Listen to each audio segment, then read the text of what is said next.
Assalamualaikum warahmatullahi wabarakatuh.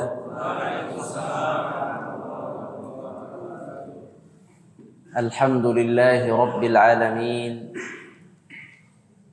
Nahmaduhu wa nasta'inuhu wa nastaghfiruhu wa na'udzu billahi min shururi anfusina wa min sayyiati a'malina. من يهده الله فلا مضل له ومن يضلل فلا هادي له أشهد أن لا إله إلا الله وحده لا شريك له وأشهد أن محمدا عبده ورسوله لا نبي بعده اللهم ربنا اشرح لنا صدورنا ويسر لنا أمورنا واحلل عقدة من ألسنتنا يفقه قولنا واجعل وزيرا من أهلنا اللهم ربنا زدنا علما وارزقنا فهما اللهم إنا نسألك علما نافعا ورزقا طيبا وعملا متقبلا اللهم ربنا فقهنا في الدين وعلمنا التأويل يا رب العالمين اللهم آمين. Kaum muslimin,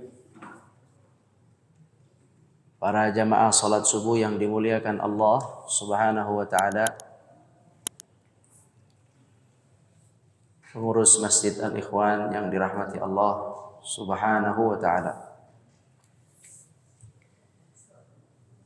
Alhamdulillah kita bisa bertemu di pertemuan yang kesekian kali ya.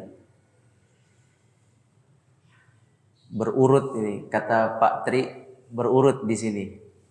Hari Jumat di sini. Jumat ba'da zuhur sama ibu-ibu. Sabtu di sini, malam Minggu di sini, Minggu subuh di sini. Bosan semuanya.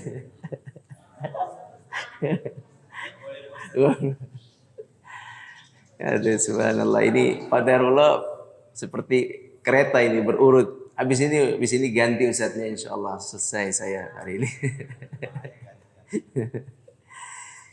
Alhamdulillah qadarullah.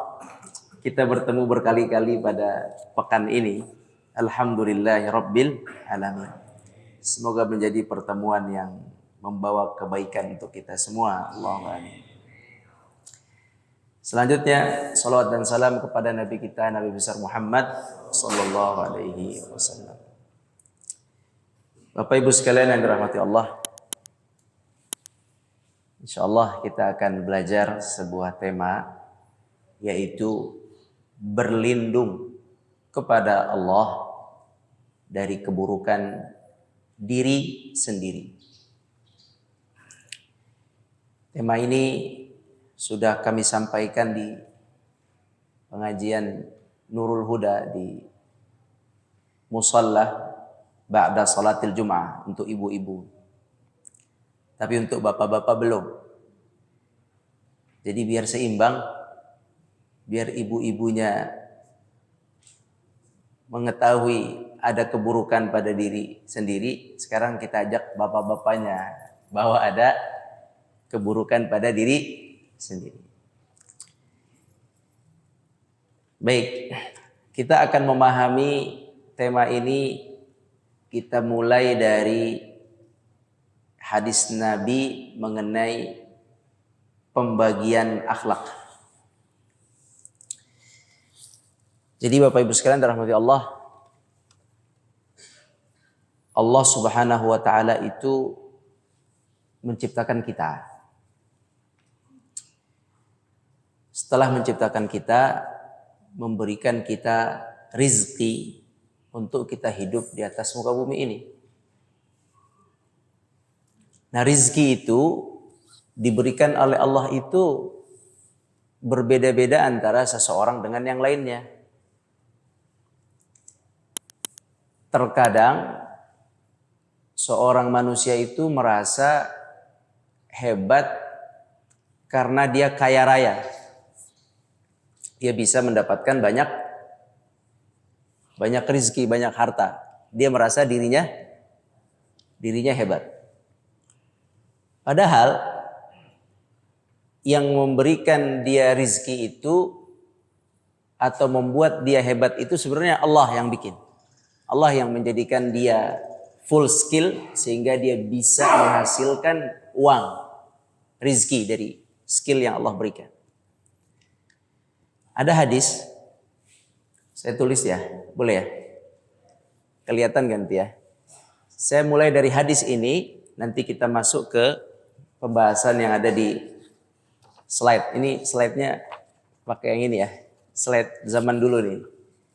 Kalau slide zaman sekarang proyektor nih, slide zaman dulu kertas, ntar kita bahas. Jadi gini, ada sebuah hadis, Bismillahirrahmanirrahim, kullun, nggak kelihatan ya Pak? Pak Adnan dan tim nggak kelihatan ya? Ada Pak Adnan dan Pak Adnan, Pak Rudi, ya. Assalamualaikum. Muyassarun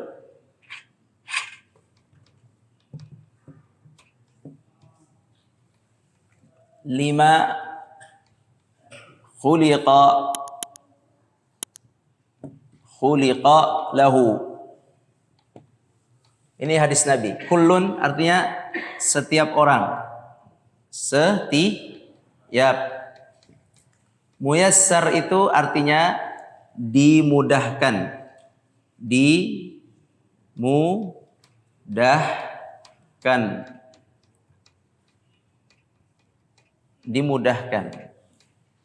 5 ini untuk apa?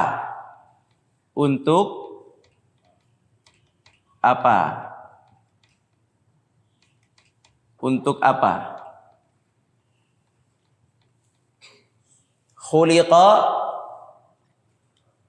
Khuliqa lahu, langsung saja ia diciptakan.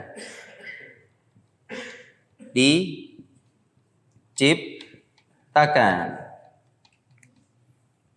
Kita artikan ya. Kullun, setiap makhluk manusia, muyassarun, dimudahkan. 5 untuk apa? Khuliqa lahu, untuk apa dia diciptakan. Apa maksudnya? Apa maksudnya? Setiap orang itu dimudahkan untuk tujuan. Mungkin di sini kita mudahkan untuk tujuan penciptaannya, untuk tujuan dari diciptakannya diri dia. Jadi setiap orang itu diciptakan oleh Allah, ada tujuannya. Yang menjadi dokter itu bukan karena memang dia belajar semata, bukan. Karena memang Allah ciptakan dia untuk menjadi seorang dokter. Dokter yang menggunakan hukum Allah, dia akan menggunakan ilmu dokter sesuai dengan hukum Allah. Dia tidak akan menyelewengkan ilmu kedokteran. Seorang yang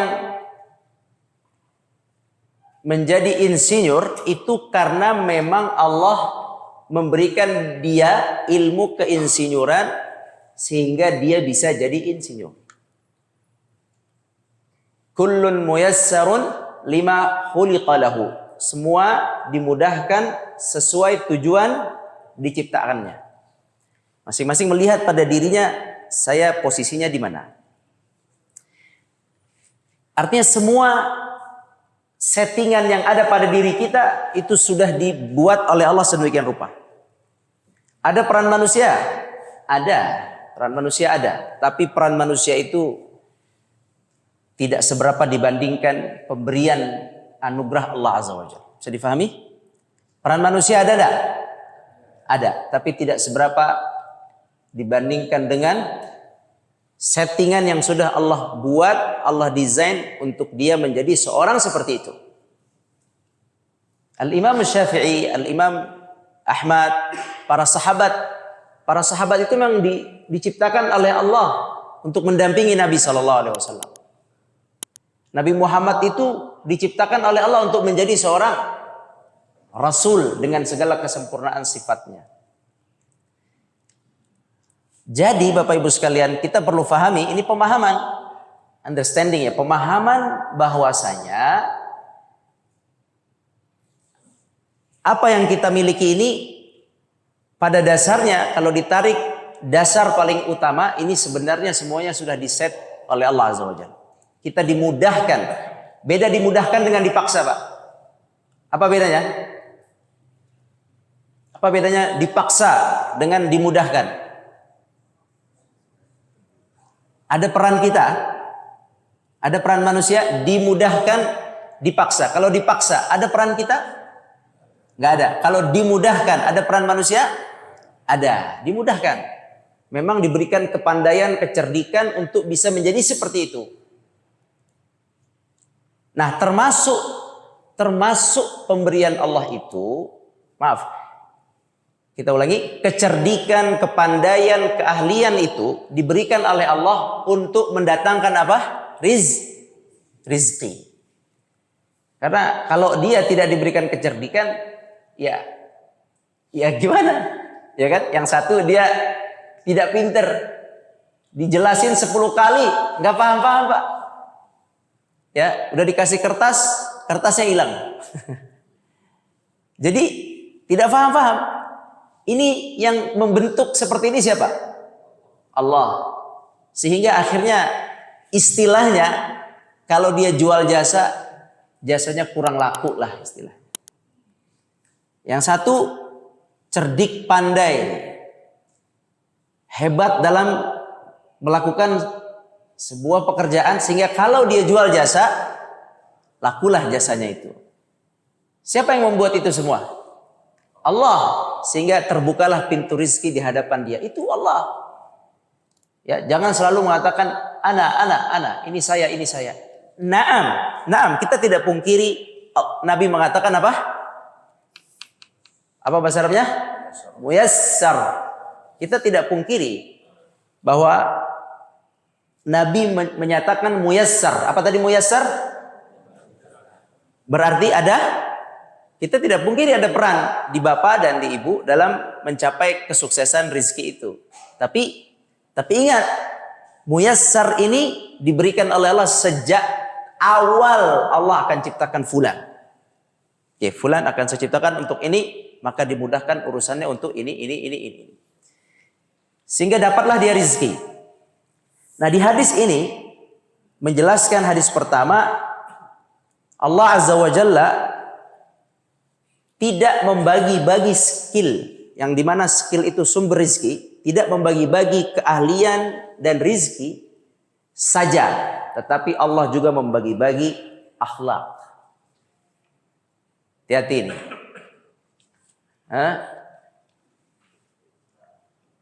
Kita baca hadisnya dulu ya. Dari Abdullah bin Ibnu Mas'ud radhiyallahu anhu, Rasulullah SAW bersabda, "Innallaha qasama bainakum akhlaqakum kama qasama bainakum arzaqakum." Sesungguhnya Allah membagikan akhlak. Akhlak. Apa itu akhlak? Kelakuan, budi pekerti, perbuatan, baik itu perbuatan tangan, kaki, badan, atau perbuatan perkataan lisan, akhlak atau hati. Itu semua disebut dengan akhlak. Akhlak itu dibagi-bagi oleh Allah, kama qasama bainakum arzaqakum, sebagaimana Allah membagi-bagi rizki, membagi-bagi skill untuk bisa mendapatkan rizki. Ini sangat hebat skillnya sehingga rizkinya lancar. Di mana-mana kerja direbuti oleh perusahaan. Ada minallah, dari Allah. Dimudahkan. Yang satu diberikan oleh Allah dominan akhlak. Apakah semua yang diberikan Allah skill, kemampuan dalam mencari rizki diberikan oleh Allah bersamanya akhlak? Apakah semua yang diberikan oleh Allah kemampuan mencari rizki hebat, dia diberikan bersamanya akhlak? Belum tentu, tidak. Makanya banyak pencari rizki yang skillful tapi pencuri. Ya, karena dia nggak dapat itu, Pak. Dia nggak dapat bagian akhlak. Tapi ada juga orang yang Allah berikan kemampuan untuk mencari rezeki, Allah berikan akhlak. Maka dia menjadi orang yang rezekinya luas, akhlaknya mulia. Ada seperti itu. Mungkin di Al-Ikhwan banyak yang kayak gitu ya. Amin. Banyak yang pertama apa yang ya. Atau yang ketiga, nggak punya skill, biasa-biasa aja, akhlaknya udah skillnya nggak ada, akhlaknya nggak ada. Jadi kaum muslimin, akhlak itu diberikan oleh Allah. Tapi apa bedanya akhlak dengan fisik kita? Fisik yang kita terima. Fisik itu juga pemberian Allah. Ada yang tinggi, ada yang pendek, ada yang kurus, ada yang seger, ada yang putih, ada yang gelap gitu ya. Ada yang kuning, ada yang mancung, ada yang pesek. Itu pemberian. Cuman bedanya apa? Akhlak dengan fisik, apa bedanya? Kata ulama, ada pemberian Allah yang tidak boleh dirubah. Ada pemberian Allah yang boleh dirubah. Ini ada fisik, ini ada akhlak. Ada pemberian Allah yang tidak boleh dirubah. Ada pemberian Allah yang harus dirubah, bukan boleh, harus dirubah. Ulangi ya, pemberian Allah haram dirubah, pemberian Allah wajib dirubah. Yang mana yang tidak boleh dirubah, haram dirubah. Yang mana? Fisik. Ini tidak boleh dirubah. Yang harus dirubah adalah akhlak. Zaman sekarang kebalik. Yang dirubah yang mana? Iblis, ada iblis, bisikan iblis. Yang nggak dirubah yang mana? Akhlak. Ya, temanya tentang perubahan akhlak. Faktanya nggak ada yang berubah akhlaknya. Ya, merubah fisik dengan akhlak, mana lebih mudah? Fisik, gampang Bu. Bisa bayar? Bisa. Merubah akhlak bisa bayar? Nggak bisa. Pakai hati Bu, merubah akhlak itu. Merubah akhlak nggak gampang Bu. Dan akhlak itu dibuatnya begitu oleh Allah. Sebagaimana fisik dibuatnya tinggi, akhlak dibuatnya dia penyabar. Ya, jadi Bapak Ibu sekalian, kembali lagi bahwa kita diberikan oleh Allah Azza wa Jalla akhlak, diberikan oleh Allah fisik. Fisik ini tidak boleh dirubah kecuali yang tadi, rekonstruksi untuk memperbaiki yang rusak dan cacat, kebakar, patah, sakit, silakan perbaiki. Tapi berubah itu haram hukumnya. Nah, yang perlu dirubah adalah akhlak, karena akhlak itu juga diberikan oleh Allah seperti itu. Bagi yang pemarah wajib merubah untuk supaya menjadi sabar. Bagi yang suka iri dengki wajib merubah untuk rela, ikhlas. Jangan tetangga renovasi rumah yang sakit hati kita. Itu harus diperbaiki. Ya, itu ada orang yang sensitif sekali seperti itu. Itu harus diperbaiki. Itu dari mana? Dari Allah. Ada yang dia itu pendendam. Dia harus berubah. Nggak boleh dia mengatakan, saya dari awal begini. Nggak ada, Syekh. Itu menghina Allah. Menghina Allah. Saya dari awal begini. Kalau mau sama saya syukur, kalau nggak sama saya mau, kita cerai aja. Nggak boleh begitu, Syekh. Nggak boleh seperti itu menghina ciptaan Allah Azza wa Jalla. Baik, kita lihat di sini sebuah hadis dari Munzir al-Asaj. Ceritanya adalah Munzir itu dari sebuah kaum datang kepada Nabi SAW, beliau dan kaumnya datang ke Madinah. Sampai di Madinah, Munzir melihat para kaumnya itu, mereka masuk Islam. Datang ke Madinah masuk Islam, melihat kaumnya itu semua berebut untuk bertemu dengan Rasulullah, berebut untuk memegang tangan Rasulullah, terus berebut. Tetapi Munzir, beliau tenang. Beliau tidak berebut, beliau tenang, beliau ambil dulu tasnya, kemudian beliau ganti pakaian beliau, atau beliau pakai pakaian, kan orang safar biasanya pakai kaos lah. Ketika udah mau bertemu dengan yang kita tuju pakai jas lah begitu kan. Munzir melakukan itu, agak tenang, Munzir agak tenang, yang lain serobot-serobot semua masuk bersalaman dengan Nabi SAW. Munzir tenang. Maka setelah yang lain selesai, baru Munzir datang dengan tenang, dengan rapih. Munzir bersalaman dengan Nabi SAW. Kemudian, ini Nabi baru pertama ketemu, Pak. Baru pertama ketemu. Kemudian Nabi SAW mengatakan kepada Munzir, wahai Munzir, Nabi tidak menyebut nama, maaf, wahai fulan, sesungguhnya pada dirimu ada 2 akhlak yang Allah cintai. Kaget. Munzir kaget. Beliau kaget. Karena ini baru pertama kali ketemu. Nabi langsung berikan sebuah pemahaman.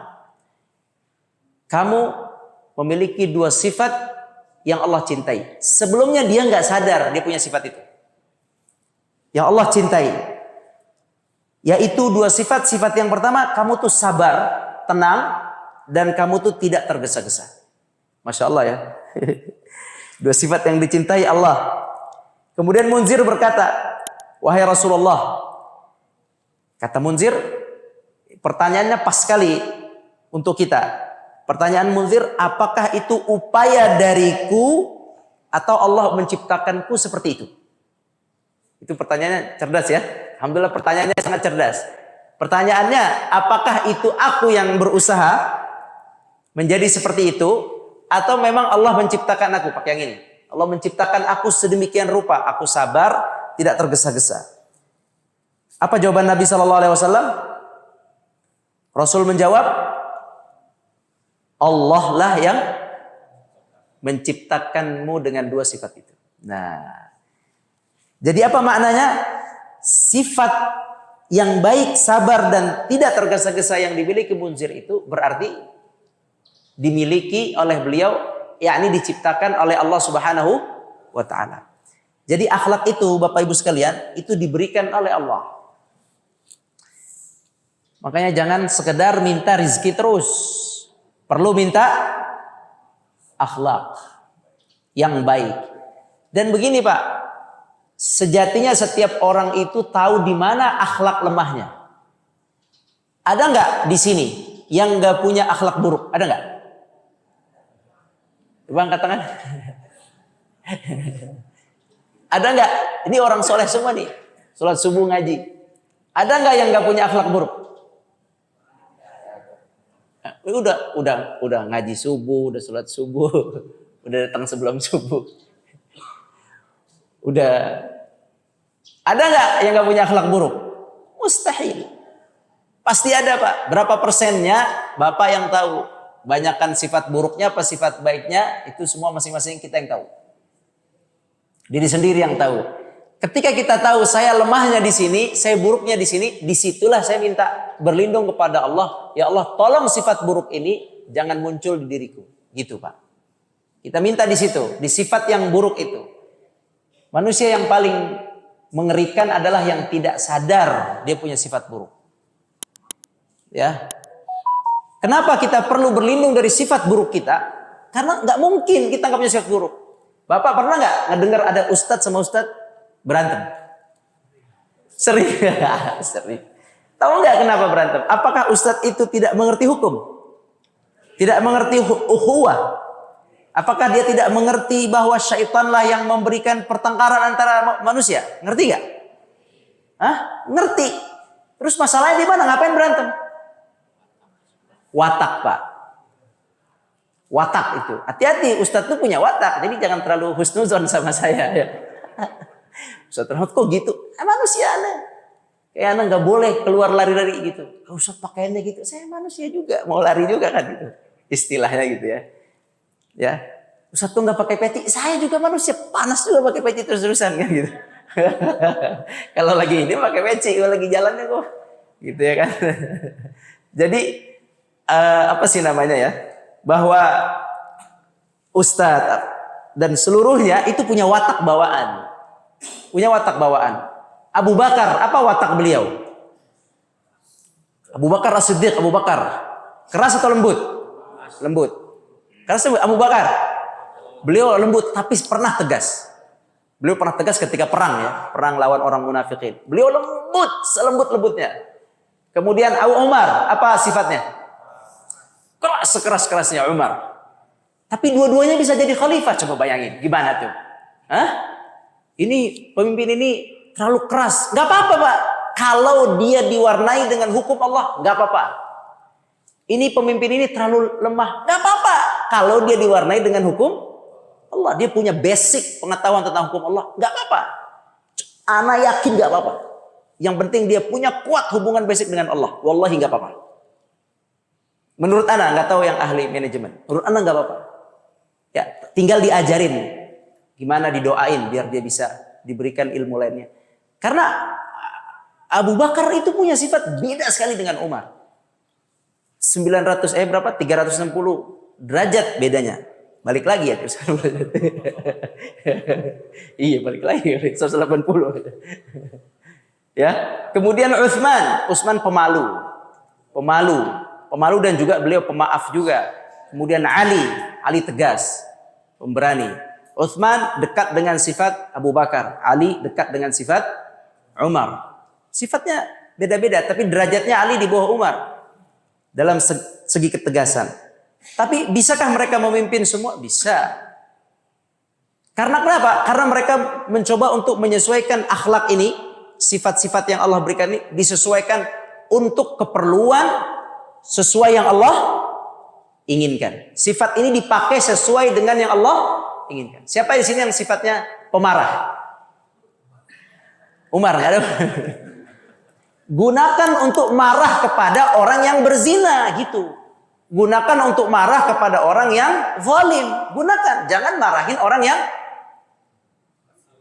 yang salah dikit, salah cuma urusan dunia. Oke, dia punya urusan dunia salah nulis dia. Jangan dibentak-bentak gara-gara urusan salah nulis. Kalau mau silakan nasihati. Kalau mau bentak itu orang yang berbuat zalim, pakai ke sana. Ini yang dilakukan sahabat, Bu. Mereka enggak satupun sahabat sempurna. Tapi mereka gunakan sifat-sifat itu yang pemarah digunakan untuk memarahi orang-orang kafir. Yang perang ya, bukan orang kafir tetangga, enggak, yang perang. Orang kafir yang lagi perang. Jadi akhlak itu perlu dibangun, dirubah, masing-masing melihat apa kekurangan dirinya kemudian dirubah. Sebab apa? Sebab di antara indikasi atau sebab besar masuk surga kata Nabi SAW ketika ditanya apakah sebab terbesar orang masuk surga, kata Nabi 2. Apa yang pertama? Takwa. Bapak Ibu sudah takwa, insya Allah sudah takwa, insya Allah, Allahumma amin. Tinggal yang kedua. Yang kedua adalah akhlak mulia. Akhlak mulia. Tinggal akhlak mulianya saja. Takwa, akhlak mulia. Coba kita lihat. Ini takwa tapi tidak mulia akhlaknya. Salat, puasa, zakat, haji, umrah. Tapi akhlaknya ngeselin, Pak. Sukanya berantem mulu sama orang. Sukanya kasus-kasus kecil diperbesar mulu. Dengan niat benar-benar kesal. Bukan niat ingin memperbaiki. Benar-benar pokoknya aneh kejar. Bikin masalah yang tidak ada habisnya. Dia sholat, Pak. Ngeselin orang lagi, ngeselin orang, zalim lagi, mulutnya tajam lagi. Ini udah takwa, udah sholat, udah puasa, udah ke masjid, tapi bermasalah ini akhlaknya. Bagaimana nantinya? Nanti pahala yang ngumpul di sini berkurang dengan akhlak yang jelek di sini, Bu, begitu aja. Tinggal ditimbang. Banyakan mana? Banyakan pahala sholatnya atau banyakan pahala nyakitin manusianya? Tinggal itu aja.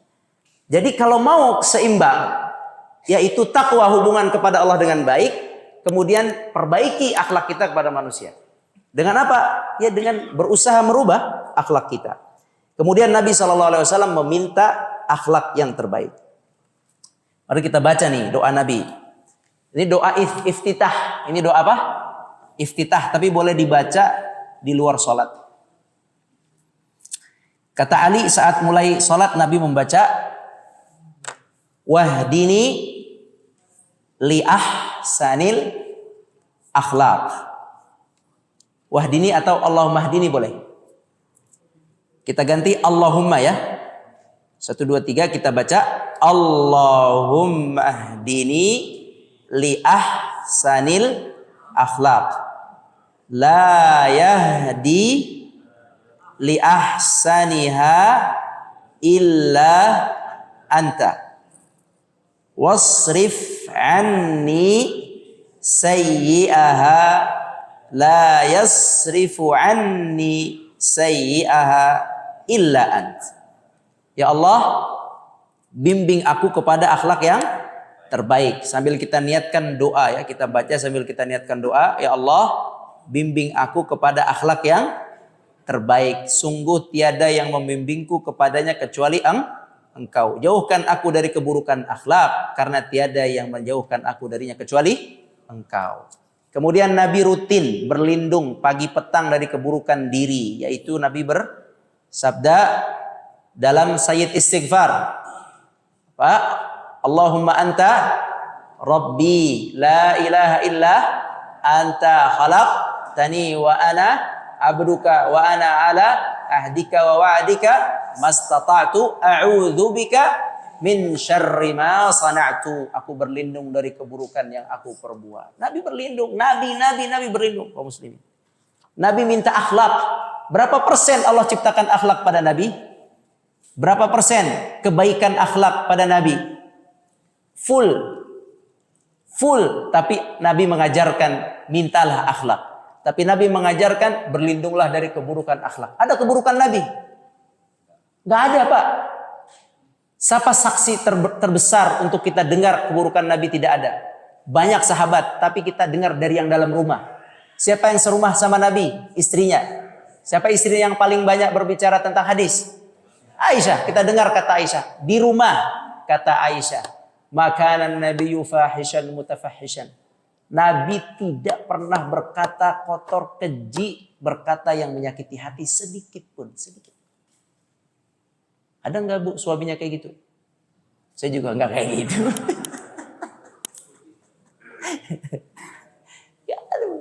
Nggak pernah Bu. Ibu menghayal pengen punya suami kayak gitu. Boleh menghayal aja, boleh. Nggak pernah menyakitin hati sedikit pun. Kalau marah Nabi apa? Kalau marah bagaimana Nabi? Diam. Tapi Aisyah ngerti. Nah kita udah marah, istri kagak ngerti.